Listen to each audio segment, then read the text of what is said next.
What's going on, everybody? Jason back in the basement. It's been a while since I did a video, but this one's going to be a short, quick one. And I was just thinking, how do I help my fellow Fujifilm users out there, right? So, two popular cameras that I think a lot of people like in the Fuji system. There are obviously the X100V, the X Pro, right? That kind of rangefinder style camera. And then if you take it all the way back, the X30 was a camera that I actually used to have. I don't have it any longer, but a camera that I really liked because it had, good features like a mechanical zoom.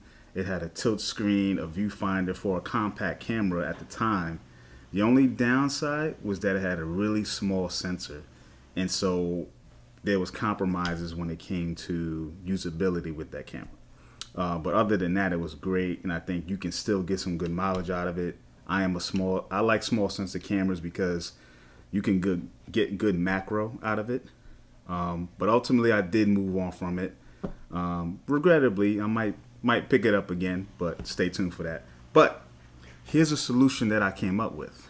Now that I've been into Micro Four Thirds, there are actually three products from Micro Four Thirds system that you could get to replace the X30 light camera, that mechanical zoom, very small, compact rangefinder body with the lens that's very flushed into the body. Because any other zoom you're gonna get, like an X30 camera, is gonna have like it's a 28 to 112.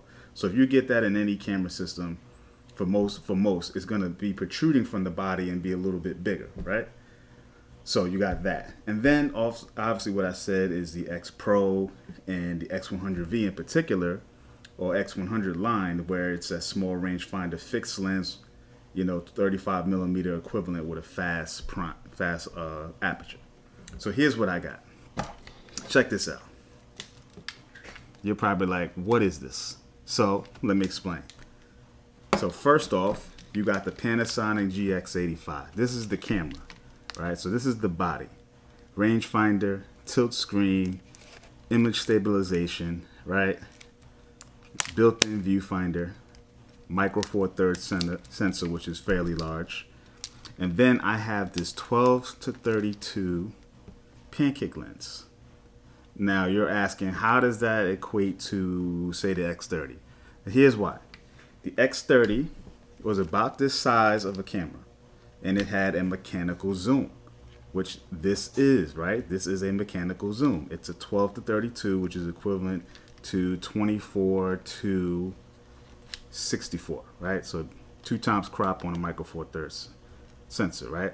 So this is essentially a pancake standard zoom. Now the aperture's slow, it's not fast. This is your outdoor lens, 3.5 to 5.6. Now compare that to an X30, which has an f2 to 2.8, 28 to 112. Not exactly the same by any means, but hear me out. On a small sensor that the X30 has, which is a 2/3 inch sensor, when you factor in the ISO performance at a certain aperture, you're probably going to be pretty close to what this is at a Micro Four Thirds sensor, which is much larger.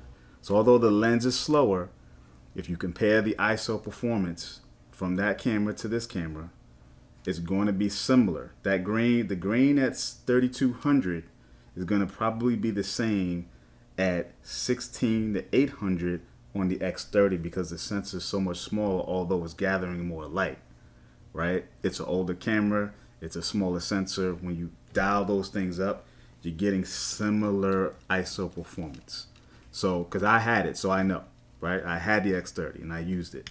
And so what happens is you end up needing your flash indoors. So at the same, even though that's, had a different aperture range, different zoom range, the sensor size combination, you would still need to use your flash indoors at a certain aperture, right? Once you get to that f4-ish, 3.5 still on this, you probably, if it's really dark, you gotta pop the flash up, right? So to me, that really kind of solved the X30's downsides while giving me a camera that I could change the lenses on, which brings me to the second lens. So the 20mm f1.7 Mark II by Panasonic, right?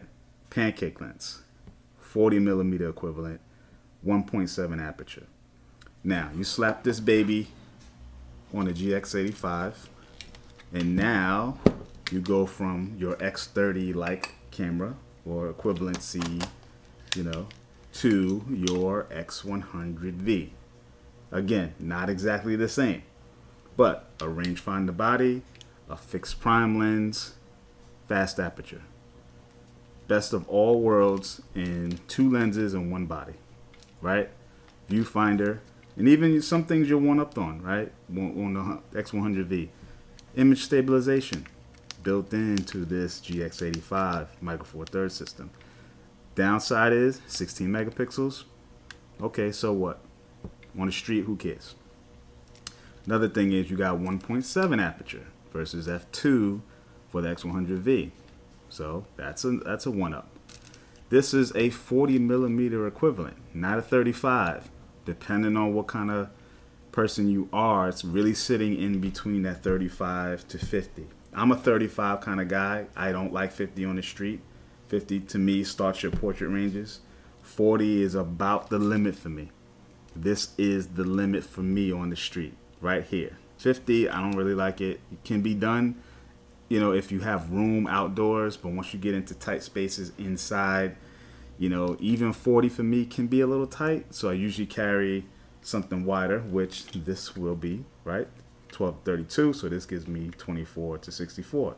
I can stick this at 24mm at 3.5 and use this like a prime, and this will give me good enough, a little bit higher ISOs than I'd like to be probably, depending on what the situation is, but within the stabilization for any still subjects, I can lock it down lower and not worry. So that's that. So again, just ranting. Got these 2 lenses for this camera, and this is my X30 / X100V replacement. So for me, that's all I need.